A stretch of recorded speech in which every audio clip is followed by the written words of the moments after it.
In all my years teaching leadership, there's this one book that I think is, well, it's non-negotiable for anyone stepping into a new role. And it's not about grand theories or some kind of visionary charisma. It's a practical, nuts and bolts operating manual. It's called The First 90 Days by Michael Watkins. So today, we're going to break down exactly why this book is so critical and how its core ideas can literally change the entire trajectory of your career. So let's just start with a number that should be, frankly, a little terrifying. 40%. That's the failure rate for new leaders in their first 18 months, and that's according to multiple studies. Now just think about that for a second. These aren't rookies. These are experienced, successful people hired because of their stellar track records. They are the best and the brightest, and yet almost half of them fail. So what on earth is going on here? And this gets us to the central question, not just of the book, but of this whole breakdown, right? Are these super talented leaders all of a sudden becoming incompetent? Or is there something else going on? Watkins argues, and honestly the evidence is just overwhelming, that it's almost never about a lack of skill. It's about a failure to understand that the new context demands a totally new approach. They're trying to run an old playbook in a brand new game. Yeah, the stakes in this first period they're just impossibly high. The momentum you build or fail to build in those first 90 days creates what he calls a virtuous or a vicious cycle. If you get it right, you get credibility, you get political capital for bigger wins later on. But if you get it wrong, well, you're going to spend the next 3 years trying to dig yourself out of a hole you made in the first 3 months. This is the exact problem that Watkins, who's a former Harvard Business School professor, set out to solve. He saw this huge blind spot in business education. I mean, we teach strategy, finance, marketing, but we hardly ever teach the specific, repeatable process of how to transition successfully. This book fills that void. It's not philosophy, it's a framework. It's kind of like the pre-flight checklist for your new role. Okay, so here's the crucial idea. From day one in a new job, you are a net drain on the organization. It's true. You're consuming salary, resources, other people's time just to get up to speed. Watkins calls the moment you start creating more value than you consume the break-even point. Every single piece of advice in this book is designed to do just one thing: speed up your journey to that point. The faster you get there, the higher your odds are of long-term success. Simple as that. Now, if there is one tool, just one single concept you take away from this explainer today, please let it be this one. The STARS framework is, in my opinion, the absolute crown jewel of the book. It's a diagnostic tool for understanding the landscape you've just walked into. Because before you can act, you have got to diagnose. And this just brilliantly illustrates the fundamental trap. Successful people are especially vulnerable to this because they assume the very skills and habits that made them successful before are just going to work again. But as Watkins makes crystal clear, that assumption is a catastrophe waiting to happen. What works in a crisis will absolutely destroy a high-performing team. The context is everything. So let's look at this. What I love about this is how it gives you a language for these different situations. So S is for startup. You're basically building from scratch. T is for turnaround. The house is on fire and you need to be a decisive firefighter. A is for accelerated growth. The rocket ship is taking off and your job is to build the systems to keep it from blowing up. R is for realignment. This one's tricky. The organization is successful but complacent. It needs a jolt, but a really careful political one. And finally, S is for sustaining success, maybe the most delicate of all, where your job is basically do no harm and just make incremental improvement. So let's really think about this for a second. Imagine a leader who is just a legend in the startup world. You know the type. They're decisive, they move fast, they break things. Now you take that same person and you drop them into a successful, established company that needs a realignment. What happens? Well, their decisiveness is seen as arrogance. Their speed is seen as recklessness. Their desire to break things threatens a culture that values stability. The very traits that were their greatest assets become fatal liabilities. Of course, theory is one thing. The real power of this framework just comes alive when we see it play out in the real world. So let's look at two iconic business case studies. One, a stunning success, the other, a legendary flameout. And let's look at them through the lens of the STARS model. So, in this corner, we have Alan Mulally, the Boeing executive who was brought in to save Ford from total bankruptcy.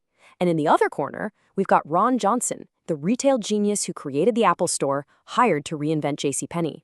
Both of them were brilliant executives at the absolute top of their game, but one of them correctly diagnosed his situation, and the other committed a classic textbook error of misdiagnosis. Mullally knew he was walking into a five-alarm fire, a textbook turnaround. I mean, Ford was projected to lose over $17 billion. The corporate culture was famously toxic, so he acted like a turnaround leader. He forced transparency with his weekly plan review meetings, and he famously applauded the very first executive who was brave enough to admit their project was failing. And his master stroke, securing a $23 billion line of credit. It was a crucial early win that gave him the resources to survive the 2008 financial crisis when his competitors all needed bailouts. Ron Johnson, on the other hand, made a fatal calculation. See, JCPenney wasn't a dying company. It was a complacent one. It needed a realignment. But Johnson, he treated it like a startup. He came in with this revolutionary vision, acting as if he had a totally blank canvas. He famously got rid of all the discounts and coupons that were the lifeblood of JCPenney's loyal customer base, and he completely alienated them. He didn't adapt, he imposed his vision, and the result? A 25% drop in sales and one of the fastest CEO flameouts in retail history. And this one single quote, wow, it tells you everything you need to know. When his team suggested maybe testing the new pricing strategy in a few stores first, Johnson's response was, Apple didn't test. He was importing a rule from his previous startup, an accelerated growth role at Apple, into a realignment context, where it was just completely wrong. He was blinded by his past success, and it cost him his job. All right, let's pivot and see how this all builds into some practical tools for you. The book spends a lot of time on something that, frankly, many leaders totally neglect: actively managing your boss. Watkins argues that getting aligned with your new manager is probably the single most important task of your first 90 days. And this isn't about being a sycophant. It's about systematically negotiating a shared definition of what success actually looks like. Watkins provides this brilliant checklist for this. He calls it the 5 conversations. And you have to be the one to drive this agenda. So first, do you both agree this is a turnaround or is it a realignment? Second, what specifically does a huge win look like in 90 days? Third, what people or budget do you need? Fourth, how do they prefer to communicate? Slack, email, weekly meetings? And finally, what do you hope to learn in this role? Getting clarity on these 5 points, that's your responsibility, not theirs. All right, let's bring this all together. If you're starting a new role, or hey, even just a new project, what can you do starting right now, like on Monday morning? Here's a 4-part cheat sheet, straight from the core of the book. First, and this is huge, do nothing until you diagnose. Seriously, before you change a single process or make a single hire, you have to analyze the situation using that STARS framework.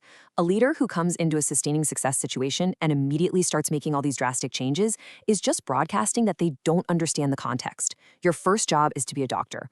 Diagnose before you prescribe. Second, you have to fight that intense pressure to make your mark right away. For the first month, your main job is to learn. Be a sponge. Watkins suggests creating a formal learning agenda, basically a list of questions and people you need to talk to. And here's a question I just love. Ask people at all levels, what is the one thing you hope I don't change? Their answers will tell you exactly where the cultural third rails and the sacred values of the organization are. Third, create momentum by securing an early win. But you got to choose wisely. A great early win is not about your personal pet project. No. It's about solving a problem that has been a huge source of pain for your team or your boss. Maybe it's an outdated software system or some bureaucratic process. By fixing it, you send this incredibly powerful signal. I listen, I understand your frustrations, and I can deliver. That builds up the capital you'll need to cash in for the really big changes later. Which brings us to the core thesis of the entire book, perfectly summed up in this one powerful line. Your history of success is what gets you the job, but it can also be the biggest obstacle to succeeding in it. Every single transition requires you to consciously unlearn old habits and adopt new ones. Success isn't about having the right skills. It's about having the right adaptability. So I'll leave you with this final thought to take with you.